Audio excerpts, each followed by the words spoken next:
अस्सलामुअलैकुम, मैं हूं अनीला इबासी। आप देख रहे हैं मेरा यूट्यूब और फेसबुक पेज। मुल्तान के इलाके मॉडल टाउन में हुआ ये वाक़या, जहां पर 30 साला वकास ने अपने आप को शूट कर दिया, सुसाइड किया। लेकिन पहले ये वाक़या कुछ इस तरह पेश आता है कि ये वकास होता है 30 साला नौजवान, इसके नंबर से एक मैसेज जाता है। कज़न वाला ग्रुप होता है, उस ग्रुप में एक मैसेज आता है कि मेरी आके डेड बॉडी ले जाएं। और ये ऑफिस में ही होता है, रात के 12 बजे का ये टाइम होता है जब मैसेज जाता है। और फिर इसके कज़न्स जो होते हैं, उसी ग्रुप में इसके मामू भी ऐड होते हैं और वो मामू अपने बेटों को भेजते हैं और जाते हैं जब ऑफिस में। तो ऑफिस में ये एक बिज़नेस करता है अपना, प्रॉपर्टी का इसका अपना बिज़नेस होता है। वहाँ पर जाते हैं ऑफिस में तो देखते हैं कि आगे इसने खुद को शूट किया होता है, दिमाग में गोली मारी होती है। वहाँ से फिर इसे रेस्क्यू वालों को बुलाते हैं, वहाँ पर ये इसकी डेड बॉडी वापस घर लेके आते हैं। लेकिन ये इतना वो कुछ केस नहीं लग रहा, क्योंकि जितना नज़र आ रहा है कि एक नौजवान जो है वो ख़ुद को गोली मारता है और फिर पहले वो मैसेज करता है कि मेरी आके डेड बॉडी ले जाएं। तो ये भी हो सकता है कि किसी ने इसे मार के और ख़ुद जो कातिल था उसने ये मैसेज छोड़ा हो, कुछ ऐसा भी नज़र आ रहा है। और दूसरी तरफ जो रीज़न बताई गई है कि इसने क्यों सुसाइड अटेम्प्ट की, वो एक आम सी चीज़ है जो कि हर एक घर में इस तरह के मामलात होते रहते हैं।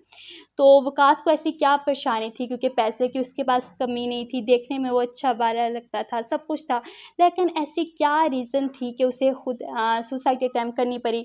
क्या ये सुसाइड था या तो मर्डर था, किसी ने इसे कत्ल किया? वकास के नंबर से ये मैसेज जाना कि मेरा बेजान जिस्म आके ले जाएं।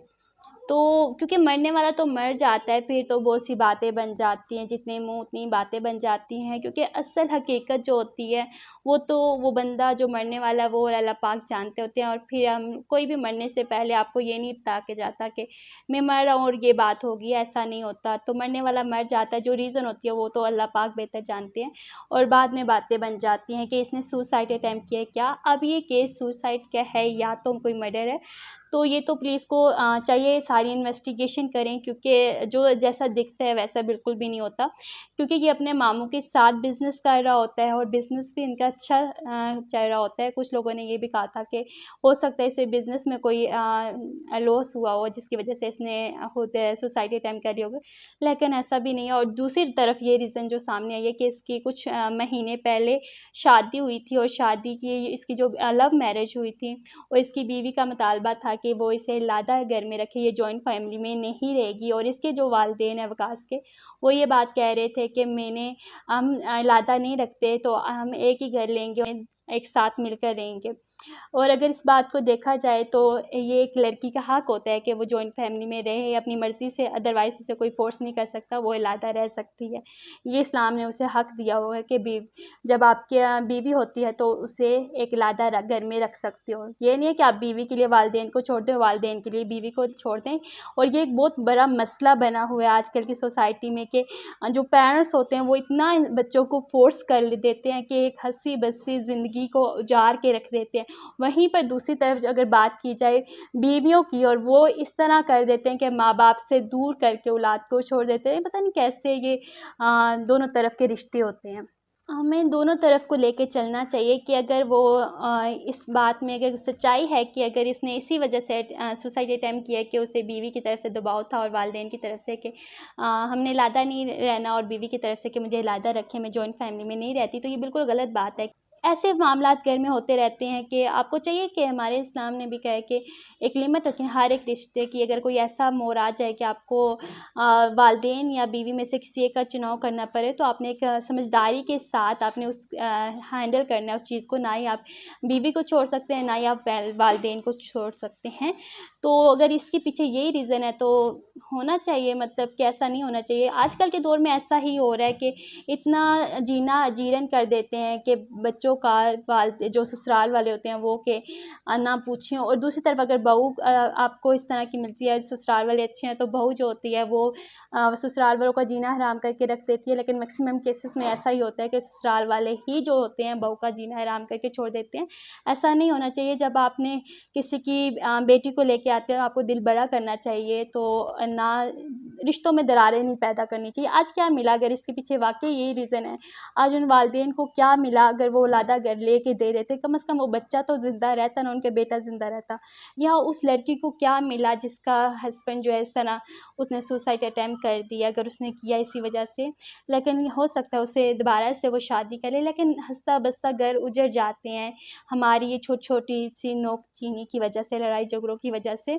और हो सकता है कि बिज़नेस की किसी वजह से हो सकता है किसी ने दुश्मनी की वजह से इसके मैसेज से या उसके सेल फ़ोन से ये मैसेज करवाया हो कि मेरा आके बेजान जिस्म ले जाए और उसने कत्ल कर दिया हो। पुलिस को चाहिए सारी इन्वेस्टिगेशन करें, केस इतना भी ये नहीं लगता कि इस तरह हो। और आजकल के टाइम में दुश्मनियों में इंसान बहुत आगे चला जाता है। वो भी रात का टाइम था जो उसके मामू ने कहानी बताई है कि इस टाइम पे मैंने इस टाइम पर उसे यहाँ पर उतारा, उसके बाद यहाँ पर उतारा, फिर 12 बजे वो उसे इस चौक में उतारा।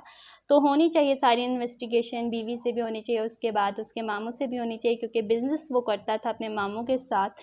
और बिज़नेस में भी पैसे के लिए भी आज दुनिया अपने सगे रिश्तों को नहीं है तो वालिदैन जो होते हैं, बच्चे जो होते हैं अपने वालिदैन तक को मार देते हैं सिर्फ पैसे की खातिर।